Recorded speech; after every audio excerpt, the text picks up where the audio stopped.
I wonder if you know what the number one symptom is of perimenopause and menopause.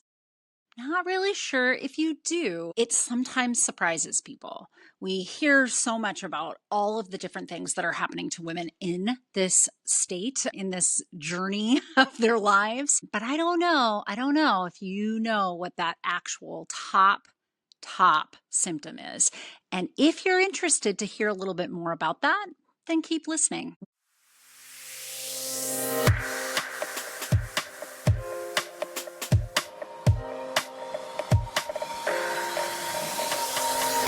Welcome.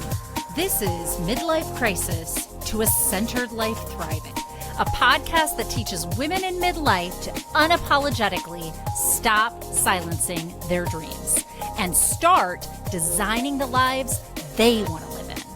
I'm your host, Dr. Natalie, and as a clinical psychologist of the last 2 decades and a twice-divorced single mother myself, I not only know how hard it can feel heading into midlife, I am living it right here with you. I have taken all the many failed attempts and lessons learned in my own life and combine it with my extensive clinical experience to give you the tools you need to make midlife the best time in your life. No joke. So let's get started.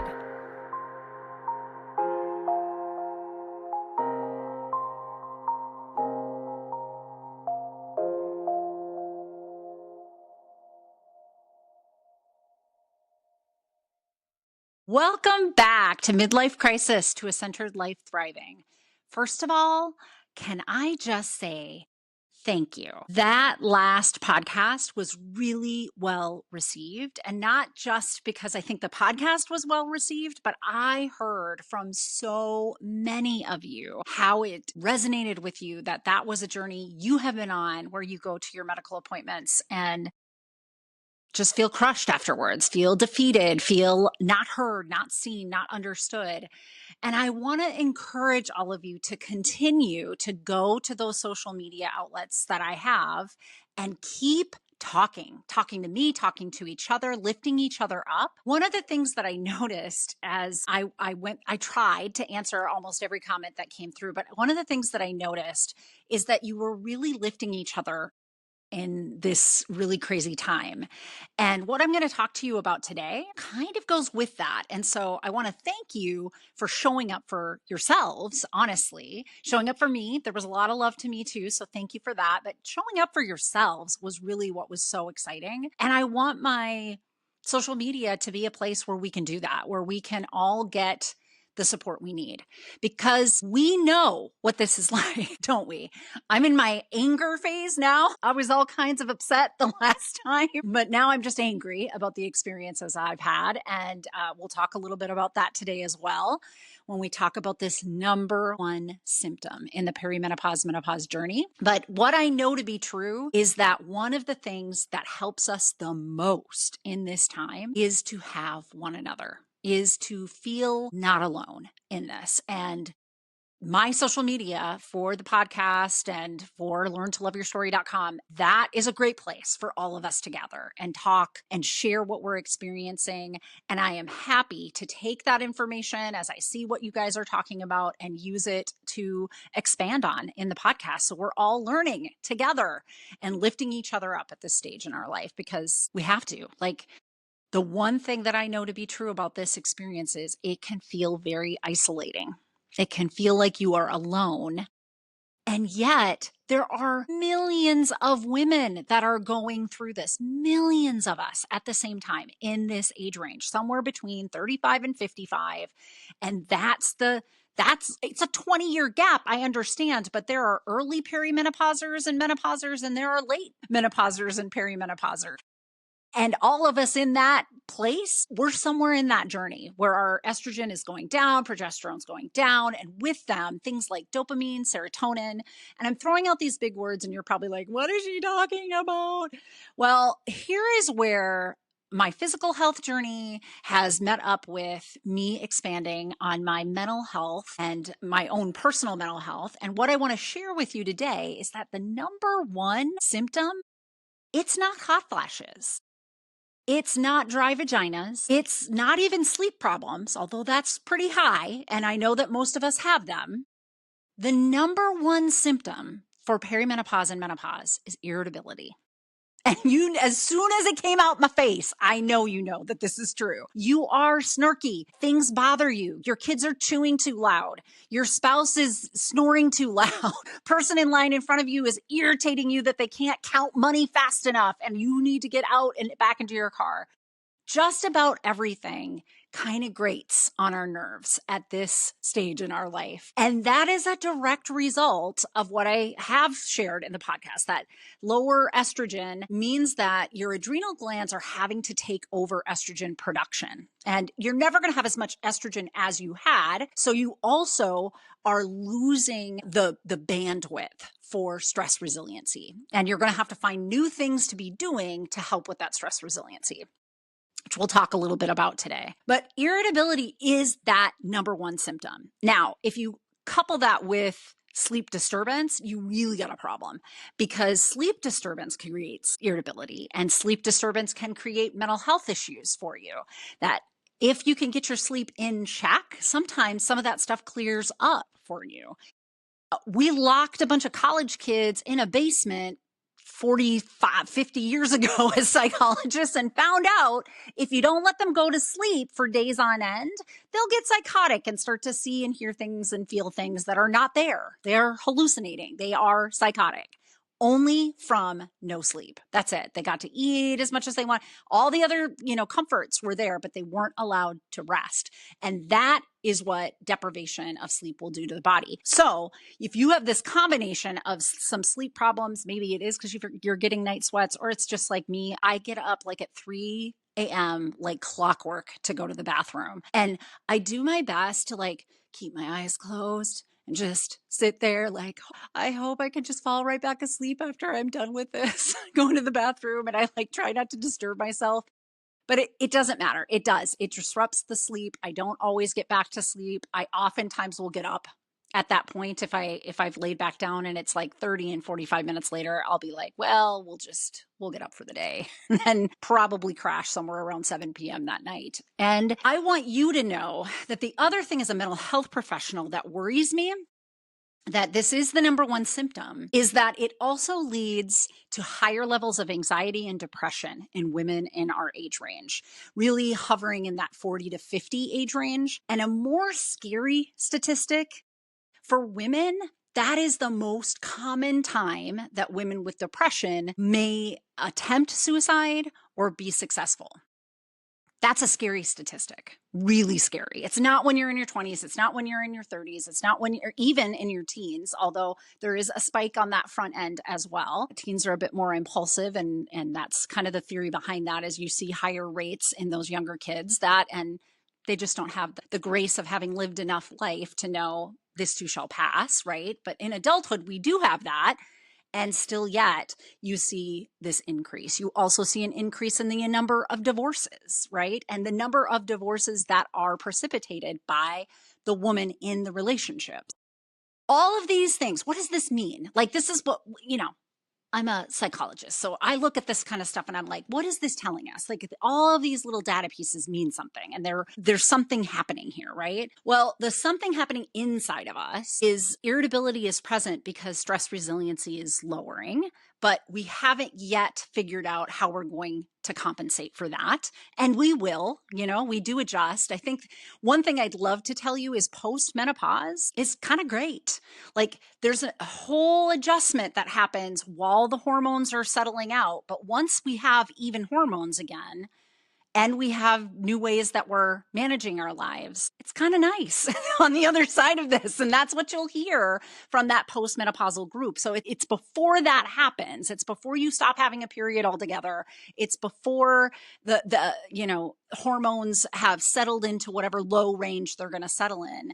The weird thing is, between being childbearing years menstruating and postmenopausal, You would think there was like a slant down. If you're watching me on YouTube, you'll see like I'm doing this kind of sloped. Oh, we go from estrogen here to estrogen here. So if I'm here in the middle, like, yeah, it's low, but it's going to get a little bit lower. But, I know the trajectory I'm on, but it doesn't work that way, folks. It doesn't work that way at all. It does these spiky ups and downs and ups and downs. And so the highs are gross because we feel like we're a teenager when we do get like flood of hormones for some reason or another. And when we bottom out in one of those troughs, when it's going up and down and up and down, it feels like the worst, right? So no wonder if your physical body is having to tolerate all that, the bandwidth that you have is real small, real slim, and you're irritable all the time. I think I've said on the podcast, I call it being stabby. And I was super stabby last year. Last year was a super stabby year for me. Lots of homicidal thought. It wasn't about suicide for me. It was more about who on this earth should not be here anymore. But I don't like that, right? Like that's not who I am either. I'm a very compassionate, kind person. I have dedicated my life to helping people. So clearly it was not in alignment with who I am and my integrity. But feeling stabby is how I got out of bed most days. And I'm still dealing with that. So the question is like, what do we do with that? Okay, great, Dr. Natalie. So thanks for the super news that my number one symptom here is that I'm going to be bitchy for the rest of this journey until I get postmenopausal. Okay, what do I do with that? Well, I tell people at this stage that the thing that you're going to have to figure out is how to put yourself first. But you're probably doing that in a soup of patterned behaviors, cultural upbringing, family upbringing, and maybe even just your own comfort level with spending an entire life looking around you and making sure the people around you are taken care of and the things around you are taken care of. And here's the other piece to that. Estrogen and progesterone actually make us good at that. When we start to menstruate, then we also start to be caretakers in part because of our biology. It makes sense. You childbear, you have to raise the kiddos, all of those things evolutionarily make sense. But so, like our body has been going this way. Culture certainly has wrapped itself around that women have more of that nurturing, compassionate, caring. Like, look at our careers. We're nurses and teachers at higher rates, and in medical professionals and giving caring, professions at higher rates than our male counterparts. There's a lower level of women CEOs. There's a lower level of women in business after a certain, echelon level, and lots less in those C-suites across the nation. It's not completely accidental that happens when the culture kind of takes what is our human biology and kind of just, this is what you should be doing. This is how you should be. So I come back to this idea of care for yourself. And in my group coaching, when I've done that, and on my website, there's a ton of free materials in this category that I call selfish is the new selfless, right? I want you to understand that you're going to have to figure out how to put yourself center space, how to take care of yourself, and how to, and I've said this before too, fiercely protect that self-care. Fiercely protect that you have to be the resource that you put all of your time and energy in first, the best kind of it, so that you can continue to do those other things. So here is the thing. For years, the estrogen and progesterone in your body have helped you to be a care-oriented person and have given you a lot of room to not have enough effort and energy to put towards that. Like it gives you just that extra boost. You have a lot of slack to work with in your childbearing years. When your estrogen starts to go away, my friends, what's happening and why we're irritable is that we're waking up in a way to a life that's been structured around that principle. Made sense, but we don't have the capacity for it anymore. And that is why I am such an advocate of helping you figure out for you, because it'll look different for each one of us, right? And in no way do I mean be selfish and tell everybody in your life to go to hell. I have never said that once. I'm a single parent, and a primary parent. I am never going to not be doing something for my kids at this stage in my life. That's just not a possibility. What I'm saying is, if I don't take care of me first, I don't have the estrogen bandwidth.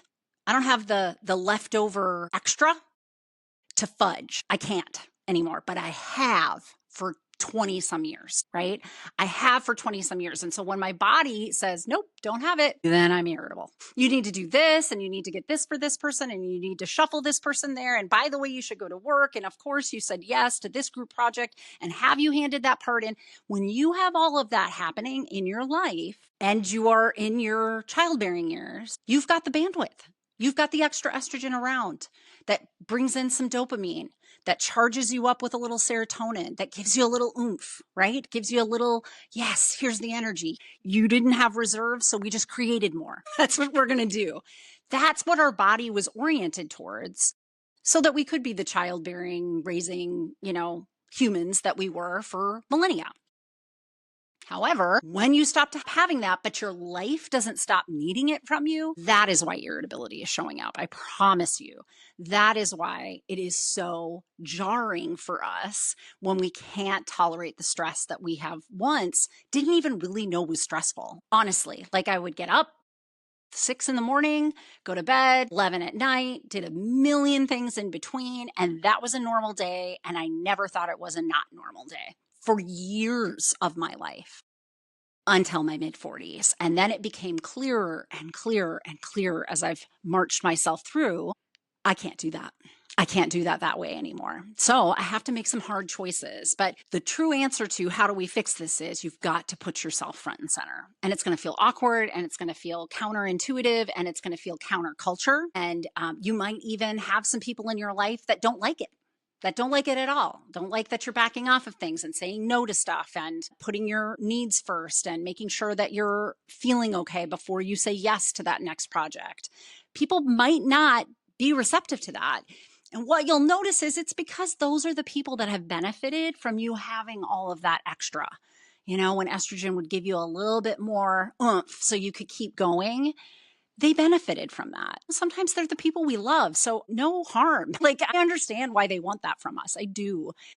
And so it's going to be a learning curve, not just for you and your irritability, but a learning curve for them as you learn to put yourself front and center. Self-compassion is this concept of being with yourself in your suffering, right? Compassion stands for being with, calm, and passion. So heart, or for some, the translation is suffering. And so with suffering. And self-compassion is being with yourself. And Dr. Kristen Neff is a researcher and has dedicated her career towards this study of self-compassion. And she says there's 3 components to being a self-compassionate person: mindfulness, self-kindness, and understanding that everybody is human, that we all go through this. Kind of always checking yourself and not individualizing the experience, how come I can't do this? But thinking, oh yeah, I can't do this, just like the millions of other women going through the same stage of life that are irritable and can't do this the way that they want to anymore. So I'll just real briefly go through those 3 things, talk about what they are, so that you kind of get an idea. But please jump on over to learntoloveyourstory.com, because I have a ton of free videos and things I've dropped. I don't even know what's all over there anymore, but I know that I talk about self-compassion in Dr. Kristen Neff, and you can also Google her, and she has a whole bunch of resources on her website. So please go over there. She even has a self-compassion test, and you can test yourself with about 10, 12 questions. How good am I at being with myself and my own suffering and taking care of me? So mindfulness, doesn't it always come back to being mindful? You've heard me talk about this too, but self-awareness is kind of the first piece. You can't know what you don't have unless you're paying attention. So mindfulness is really about not being mindless. It's the opposite of that. Mindless is I am in the rut of doing my routine and barely awake for it. I just do the next thing, do the next thing, do the next thing, do the next thing. Mindfulness is about really observing your life and seeing what you're doing in each and every discrete moment. A mindfulness activity is a here and now activity. It's like focusing on your breath and only paying attention to your breath and noticing thoughts come in and then turning your mind away from those thoughts and going back to your breath and training your brain not to be scanning its environment and thinking about all that's happening out here, but to be able to focus in small, discrete periods of time on just one thing. So that mindfulness component is just important because you can't pay attention. You can't see where your suffering is and what you need as far as compassion if you're not paying attention, if you're not present, if you're not mindful. So that's the first piece. The second piece is self-kindness. And this one's really hard for us. We like ourselves a good inner critic. Like we think and have been trained to believe if we beat ourselves up about something hard enough, we might actually do better. Our perfectionistic training in our culture has really pushed us towards, what? You look like that in that outfit? You really should do a better job at the gym. What? That's all you got on that project? You really should have put more time into that. Man, you didn't get those bake sale items for your kids? You didn't bake them yourself? You went to Target and bought them? Oh, yeah, you're not a great mom. Like, this is what we've been trained. And I've talked about our inner mean girl before, but we've been trained to believe that a whip is going to get us into shape. And it doesn't. It doesn't, and we know that. You know, many of us are our parents, our teachers, our caregivers, or have customers in our line of work, and never have we ever tried to whip those people into shape. If we did, we probably lost our jobs, or we, regretted and felt shameful for how aggressive or awful or mean or dismissive that we were, right? No, we coax people. We come alongside people. We want them to be the best version of themselves. We support them. We cheerlead them. We do all these kind things because we know that we will get more honey, right? Or what is it? Like a bee will get more honey or something than with honey rather than vinegar. Is that what it is? I don't know. Anyway, I just completely butchered that metaphor, but you get my drift. Like we know this to be true with other people. We have no idea that it would work with us. And so we just haven't tried it yet. I want you to start trying it. I want you to start trying it. And one of the ways that works is actually Kristen Neff's third point, which is understand that we're all human, that there is a universality to our experience. I didn't mess this up. I am not irritable because I'm screwing up. I have a body that no longer can tolerate as much as my life, what I had built it out to be, thinks it can take from day to day. It could in my 20s and 30s, but in my early 40s, it started to dwindle. And by my mid 40s, for sure, it started to dwindle. And that's the same experience that most women in my age group and in this perimenopausal and menopausal journey are experiencing. That's just the reality. I am not alone. It's easier for me to be kind to myself and say, okay, Natalie, you just lost it on your kid, but I get why. You're only human. You were at your wit's end, and let's work together to try and figure that out. So when we're compassionate for other people, we are with them. We are sharing in their lived experience and we're helping them by joining together. That's a great thing to do. We can be compassionate to one another and we're actually pretty good at it. And that is why I said at the beginning of the podcast, like, use my socials to do that. Lift each other up. Let's hear it. Let's hear what you're going through in this midlife slog and let's help one another out so that we're not in a midlife crisis and we are able to march towards that centered life thriving. So be self-compassionate, put yourself first, and just understand that we're going to get through this together.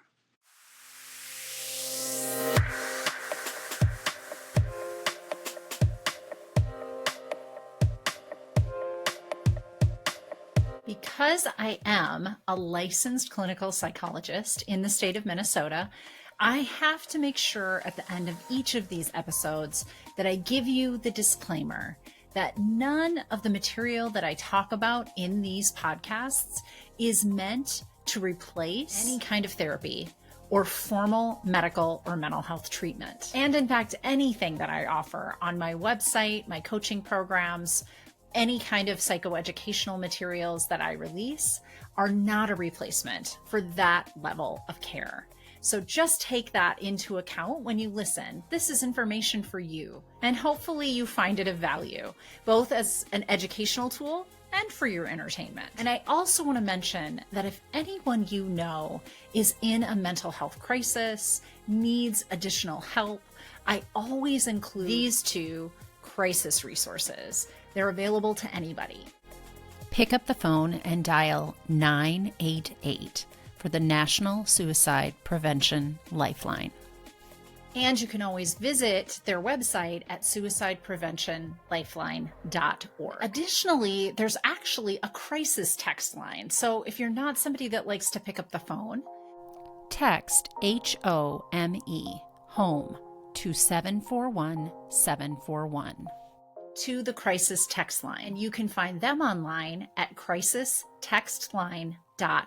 Thank you for listening to my podcast, and I hope that you like and follow me wherever you get your podcasts, and maybe consider leaving me a review. It always helps me to keep this podcast relevant when I know what you want to hear about.